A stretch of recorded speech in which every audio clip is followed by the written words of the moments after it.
During the first week of August 1983, odd and distressing noises began to issue forth from the Castellano bug.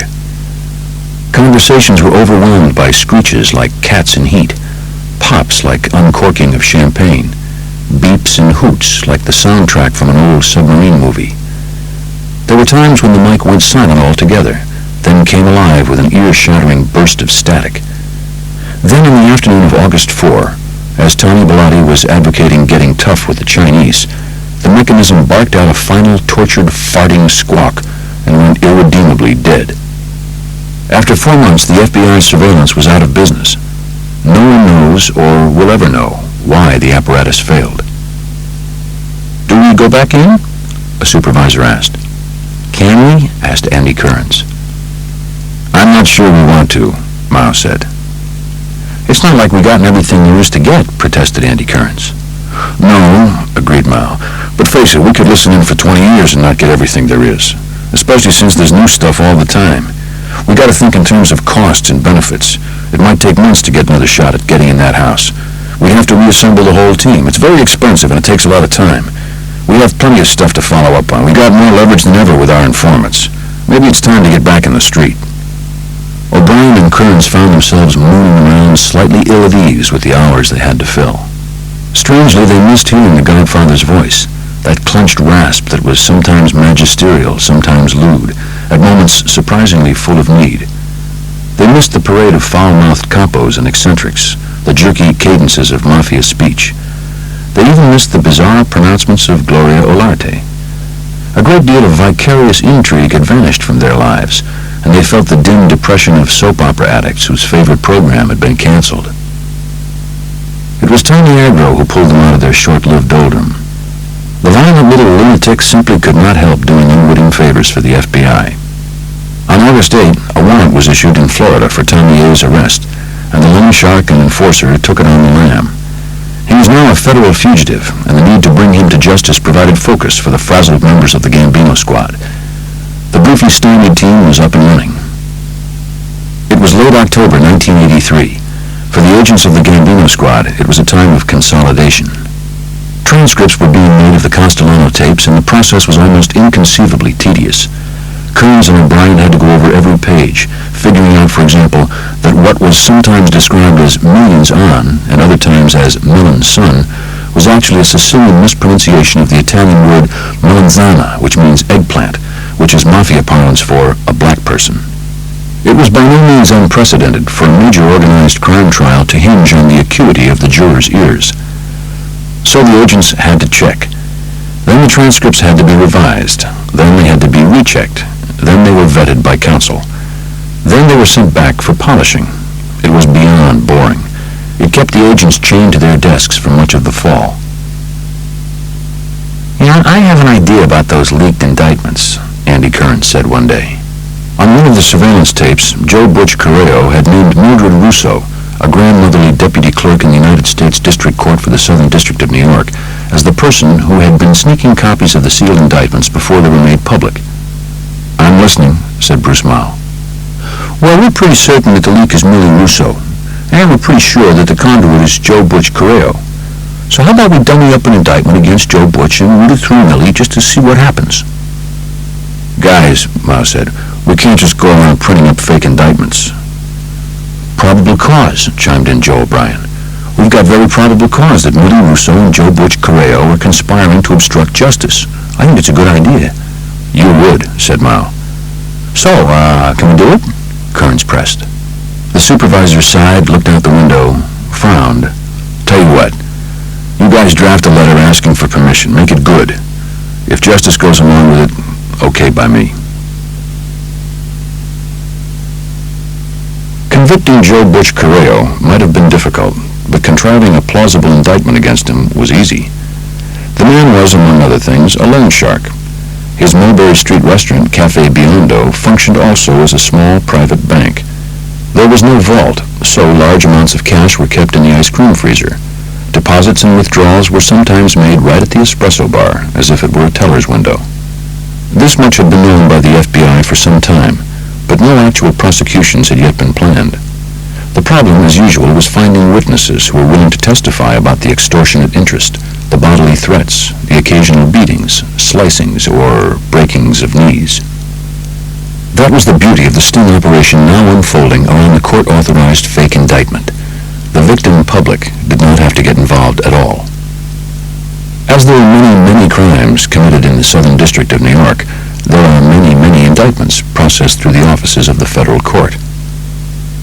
The indictments, neatly typed on letter-sized paper, are circulated in manila envelopes, which find their way through the maze of offices of prosecutors and judges, around the gray metal desks of clerks and secretaries, into the privileged files of grand juries, and later into the vast archives of the public record. There is a pleasing orderliness to the progress of these documents. They pick up stamps and seals to prove where they've been. They are marked with codes and caveats that spell out where they must not go. The shylocking and extortion indictment against one Joseph Correo was, in format and packaging, just like all the others, except that its manila envelope was marked with a faint red line that ran along its border.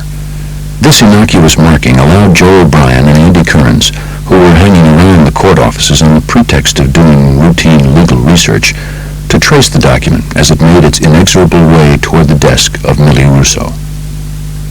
The red-marked envelope issued forth from judges' chambers, stalled in a clerk's outbasket, resumed its journey in the hand of a gopher, rounded a water cooler, was tattooed once more by a manager, and landed at last in front of the suspected mafia mole. She read it, looking for all the world like the perfect civil servant, the dear sweet grandma, newly retired. Her face showed not the slightest discomfiture as she slipped the indictment into a drawer. Nor did anything appear untoward when, some 10 minutes later, Millie rolled her desk chair backwards and leaned over. Maybe she dropped a pencil, but when she straightened up, the manila envelope was nestled inside a large brown folder. Millie took the folder and her purse and walked a little stiffly, it seemed, to the Xerox room, after which she visited the ladies' room. Then she returned to her desk and waited for the workday to end. Previous observations had shown that Mildred Russo generally left the office between 5:03 and 5:04. On this day, she left at 4:57. To the agents who trailed her, it seemed that she was walking faster than usual. She didn't stop for groceries, but went straight to her apartment at 20 Mulberry Street. Now, the FBI had placed what is known as a pen register on Millie's phone. This is not a tap. No conversations can be intercepted. But the device records the destination and duration of all outgoing calls. So it could be determined that as soon as she got home, Millie dialed her daughter Patricia, the wife of Gambino soldier Big Gus Sclafani. There was a conversation lasting 6 minutes. Across the street, sitting in a beat-up government Plymouth, Joe O'Brien and Andy Kurins waited. Less than 20 minutes later, a black Cadillac pulled up in front of Millie Russo's tenement. In the back seat was Big Gus, all 300 spluttering pounds of him. Driving the car was a wise guy named Danny DeLilio. Big Gus lumbered up the stone steps of his mother-in-law's stoop. 5 minutes later, he emerged from the building, holding in his fat hand a scroll of papers rolled up the way kids do when they're playing telescope. All the while, another agent had been sitting at Cafe Biondo, waiting to see if Joe Butch took the bait. The agent's name was Marilyn Lucht. She was dressed in the ultra-conservative manner of the financial district, and she was staked out with a double cappuccino, a New York Times, and a Wall Street Journal. At 6:22 p.m., just the time O'Brien and Kurins saw Big Gus make a call from the closed gas station, she heard the phone ring at the cafe. While she could not hear the ensuing conversation, she was able to observe a dramatic change in the demeanor of the suave proprietor. He seemed agitated. He stopped table hopping and grabbed his leather jacket. He reached into the ice cream freezer and removed a brown paper bag. Then he abruptly left and hailed a taxi. As the FBI would later learn, he headed to the Marine Air Terminal near LaGuardia and chartered himself a private jet to Florida. He had become a fugitive from an indictment that never was. The bogus document had reached Millie Russo's desk at 3:09 that afternoon. By 6:30, the government had an airtight case for theft of information and obstruction of justice. It happened so fast that agents Kurins and O'Brien did not immediately realize what the caper represented. It was, as regards the Gambino crime family, the first job they'd actually finished. Even before her arrest, Millie Russo would be barred from ever again handling sensitive papers concerning organized crime. Joe Butch would stay underground for 3 months. It was almost as good as having him in jail, even before he went to trial. The payoff for the work, the waiting, the nights away from home, was just beginning to roll in, and Kurins and O'Brien savored it.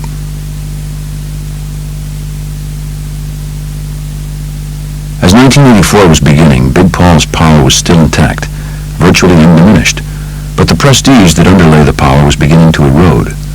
The erosion started slowly and would snowball over time. Several things gave evidence of this. Capos, soldiers, and hangers-on seemed to come less to the White House.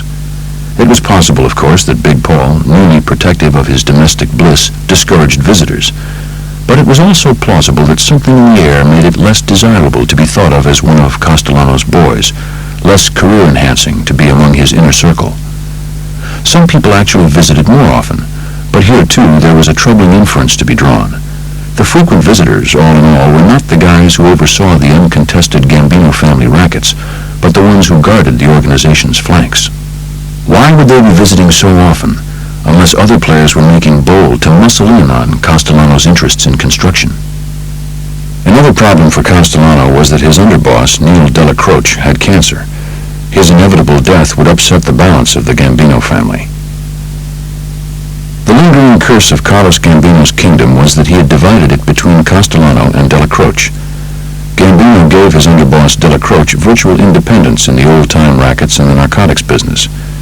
He wanted to keep Della Croce rich and friendly and away from what he considered the growth sector of the mob, infiltrating business, control of the unions, and money laundering. This mafia evolution called for sophistication, not intimidation. Gambino wanted Castellano to inherit this brave new world. Although the smart money was on Della Croce to be the successor, Gambino argued for Paulie on two counts. First, Della Croce was known to law enforcement agencies and would be under constant scrutiny in the future. Castellano, however, had kept his nose clean. Second, Della Croce was currently in prison, and the family needed an acting boss. So, Paulie it was. But Castellano needed Della Croce's blessing. Without it, the underboss would have been forced to stage a coup to save face. After Della Croce's release, Castellano addressed a gathering of an official confirmation hearing. He suggested that Della Croce keep anything he had with Carlo Gambino. If he wanted anything more, they would talk. Della Croce accepted the proposal, but the balance within the Gambino family from that point forward was likely to be unstable. The wing represented by Gambino and Big Paul seemed doomed to alternate in power with the wing personified by Albert Anastasia, Della Croce, and the impatient John Gotti. The agents guessed that if the so-called peacemaker Della Croce died, the balance of the Gambino family would die with him. There was one final strand of evidence indicating that all was not well with Paul Castellano's regime, and that was the growing chattiness of certain FBI informants. It is a common misperception that a source turns once and for all, and is thereafter a steady and reliable source of useful news. In certain instances, informants are of less value for what they actually say than for what their willingness to talk reveals of simmering discord. As is sometimes said of sheep in fields, or even birds on wires, they seem to sense the coming of an earthquake long before the so-called experts, with all their elegant machinery, have any indication that an upheaval is on the way. Paul Castellano in early 1984 seemed utterly oblivious to the first faint, distant rumblings. Meanwhile, the grubby work of nailing Castellano right and proper continued. Fat stacks of transcripts were reviewed, revised, retyped. Ongoing researches were made into the Greater Blouse Skirt and Undergarment Association, the Key and Wallbaum supermarket chains, the unions. None of this was flashy, only necessary. Without the weight and bulk of all the background information, there would be nothing to prop up the headlines. The big stories would blow down like false front movie sets at the first gusts from the powerful lungs of defense attorneys. Then, too, without the knowledge that could be accumulated only fact by fact, detail by detail, there was always the danger that the big break, when it finally came, would be unrecognized. During the late morning of May 15, 1984, Joe O'Brien received a phone call that contained one of the most valuable tips the FBI has ever received from an informant. All that can be said about the caller, known as G, is that he was, or is, an initiated member of the Gambino family, and that he was, or is, in good standing. and that at no point have his Cosa Nostra brethren seemed to be aware of his divided loyalties. "O'Brien," he said, "I got some for you." "Yeah?" said the agent, with the studied blandness he'd used with informants. "Something big." "Good," said O'Brien, freighting the word with skepticism. "You're gonna owe me." "Maybe." "How'd you like to see a commission meeting?" The sparse blonde hair stood up on the backs of Joe O'Brien's hands. It was not difficult to know the entire history of FBI surveillances of Mafia commission meetings. There had never been one. There'd been attempts, of course, and they'd always failed. Someone spotted someone, and the whole clambake was called off. Another snafu, real or imagined, O'Brien did not need. He wanted some supporting facts. "What's the meeting about?" "I'm supposed to do your fucking job for you or what?" "Yeah, you are. What's it about?" "How should I know?" "You know there's a meeting, you know why. Otherwise, construction." The word sliced straight through Joe O'Brien's skepticism.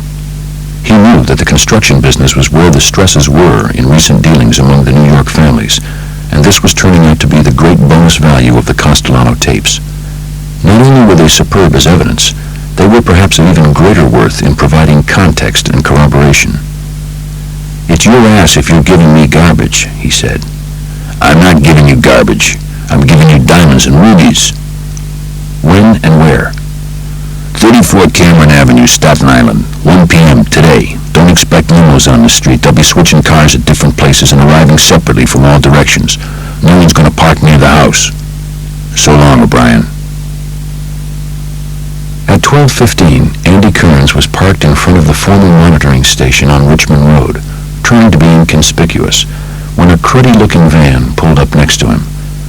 The driver wore dark glasses of an opacity usually reserved for the legally blind, and a single gold hoop earring. His denim shirt was torn at the shoulder and had white patches, as though from spilled bleach. "Yo, man, you got a cigarette?" Kurins did not want to be bothered. "No, fella, sorry." "What about some meat?" he said, lifting his glasses. "Cut it out, Joe." "Get in, Andy, and bring the long lens." Some quick research had shown that number 34 Cameron was owned by a couple named Dewey and Angelina Giraldi. He was a longshoreman. She was a paraprofessional with the Board of Education, and more to the point, a first cousin of Tommy Bellotti. They parked about 100 yards up the street, the rear of the van facing the presumed summit, offering a clean sight line to the curb. Then they slipped past the black vinyl curtain into the cramped and dusty back of the truck, and they waited. And they waited. An hour later, there still had not been the slightest clue that there was so much as a gin rummy game, let alone a commission meeting, going on at number 34. "You know," said Joe O'Brien, "we're really going to feel like horses' asses if we spend a whole day looking at an empty house." "What's this we shit?" said Kurins. "It was your idea." At 3:30, Kurins experienced a sensation that links cops to criminals, public servants to public enemies, and in fact connects the entire human family. "I gotta pee like a racehorse." "A real man holds his urine," counseled O'Brien. By now it was 4 o'clock. Shadows were lengthening, the hazy sunlight was taking on the orange cast of late afternoon, and finally there was a hint that something, after all, was up. Gambino capo Frankie DeChico, behind the wheel of a maroon Chrysler that had been spotted on occasion at Paul Castellano's Tote Hill mansion, came driving down Cameron Avenue, seemed to slow down in front of number 34, then continued on. "They're there," said Joe O'Brien, forgetting about his cramped legs. "They're in there." Andy Kurins fondled his camera and checked the light meter. "They better not stay too much longer." They didn't. The infamous procession began, in fact, at 4:39. "It's amazing," whispered Andy Kurins from behind his camera. "They're just coming out like family by family." It was true that there was a wonderful orderliness, an elegance even, about how the meeting broke up. Here they were, these mobsters, reduced to meeting in a dowdy little house in a frumpy little neighborhood. Beset, archaic, at times almost comically inept. Yet they also had this courtliness about them, this decorum it was all but impossible not to admire. With the sure instincts of the star of the show who saves his own curtain call for last and makes the audience wait an extra beat for his appearance, Big Paul stepped forward at 4:55. As he slipped into the waiting caddy, There seemed something very regal about the man, and something very doomed. Through the fall and into the winter of 1984-85, a thrilling but unspoken excitement could be felt in the New York offices of the FBI, the chambers of the Organized Crime Task Force, and the downtown headquarters of the U.S. Attorney for the Southern District. Invisible galvanic currents connected these disparate and sometimes warring agencies. A new esprit cut across the traditional turf boundaries. Law enforcement was preparing the most sweeping, complex, and successful prosecution in the entire history of the fight against organized crime, the Commission case. That mosaic was so vast and multifaceted that no one person could master it all.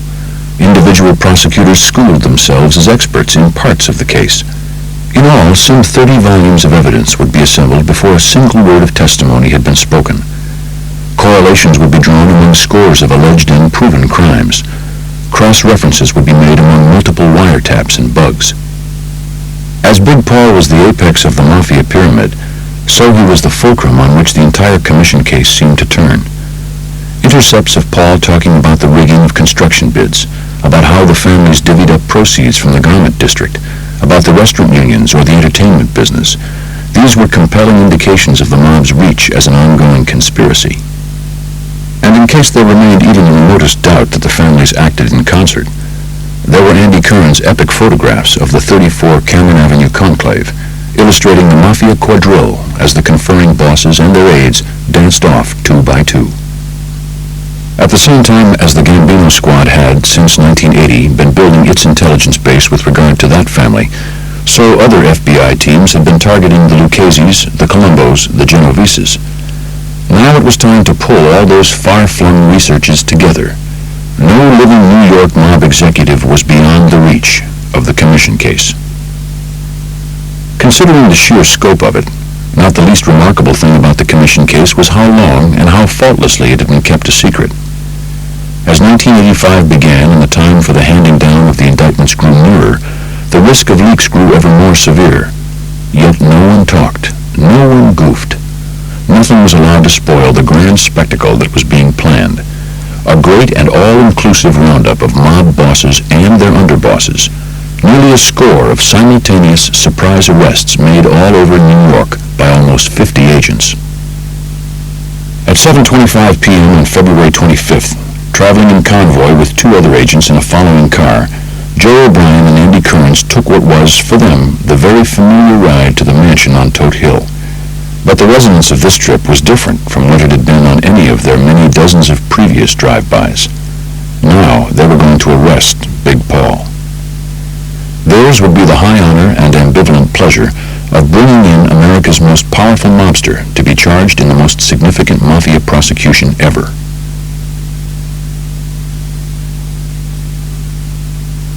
"Who is it?" The voice was unmistakably Castellano's. He didn't sound like he was expecting company. "It's Joe O'Brien, Mr. Castellano, FBI. I have a warrant for your arrest." "Ah," came the reply. The syllables seemed to hold only slight surprise and slight concern. Soon the front door opened. Paul Castellano appeared, his tall and rather hulking body filling most of the dim rectangle of yellow light. He was wearing gray slacks, a pale blue silk shirt, and his almost dainty slippers. His voice was without anger. "May I ask what this is?" "RICO conspiracy," said O'Brien, showing the warrant. "A dozen or so of your colleagues are being arrested right now, sir." "Really?" said the Godfather. "Right now?" He glanced out over the bay as if he could picture his comrades being confronted all around the city. "Well, come in." Silently, the Godfather led the agents to the kitchen. "Hello, Gloria," said O'Brien. Castellano's maid and mistress did not answer. Her posture was rigid and her eyeballs were bulging. "Be civil," Castellano coaxed her. "The man's only doing his job." "His job? His job? His job is only to make trouble for other people who they don't do nothing. I don't like this Mr. Joe O'Brien." Oddly, Castellano smiled. Perhaps he felt vindicated to hear his lover renounce the agent. "I'd like to change into a suit." "That isn't necessary," said O'Brien. "I know it ain't, but I'd feel more comfortable. I'm asking as a favor." Kurins and O'Brien glanced at each other. Their instructions were to bring Castellano in as quickly and as smoothly as possible. No fireworks, no delays. He was going to jail, not a party. But greatness had its prerogatives, and to the agents standing there in his kitchen, there was a greatness about Paul Castellano. He may not have been a good man. In many ways, he was an appalling one. But he had shrunk from nothing. He'd seen it all, and he'd taken monstrous vows and stuck to them. Certain people it is just plain wrong to embarrass. After all, the king is allowed the royal purple, even at his beheading. So Paul Castellano was allowed to change his clothes. He went up to his bedroom accompanied by Gloria and Dr. Hoffman. Then the doorbell rang. Joe O'Brien said hello through the intercom. "Joe," said one of the sentinels, "there's some people here, relatives. They want to come in." "Who?" "The daughter, the son-in-law, their baby, and the wife." "Oh, shit." O'Brien glanced at his watch. Big Paul had been upstairs just over 4 minutes. He must have asked Gloria to call Connie, who lived just around the corner. Nina was probably there visiting. "Okay, let them in." A moment later, Connie marched into the kitchen. "Where's my father?" "Upstairs changing," answered O'Brien. Nina seemed to be sleepwalking. Joe Castellano, Connie's second husband, trailed the women. He was carrying his infant daughter. Big Paul returned to the kitchen, wearing a midnight blue suit and a red silk tie, flanked by Dr. Hoffman and Gloria. He briefly greeted his family and kissed his granddaughter. There followed a moment of consummate awkwardness. Gloria started to cry. But she didn't cry like normal people, for whom tears are a release of tension. She actually got more rigid as she sobbed, her wet face crazily immobile. Castellano embraced her as his daughter looked on in rage and disgust. Nina drifted even farther off behind her vacant eyes. When Gloria had stopped bawling for a moment, it was Nina's turn to break down. She cried softly, almost silently. Then she opened her arms toward her estranged husband and started running toward him, running slowly, with small old woman's steps that seemed to advance her hardly at all. The Godfather's face riffled through a number of expressions as the mother of his children inexorably approached. First he looked baffled, then nonplussed, then as close to panic as the agents ever saw him. At the last possible moment he ducked right, and his wife, empty-armed, ran right past him. She ended up hugging Andy Kurins. "I think it's time," said O'Brien. Dr. Hoffman handed Paul Castellano a bag full of insulin, syringes, and medical instructions. The Godfather seemed almost relieved to be going. He led the procession to his own front door and walked briskly down the portico steps to the government Plymouth.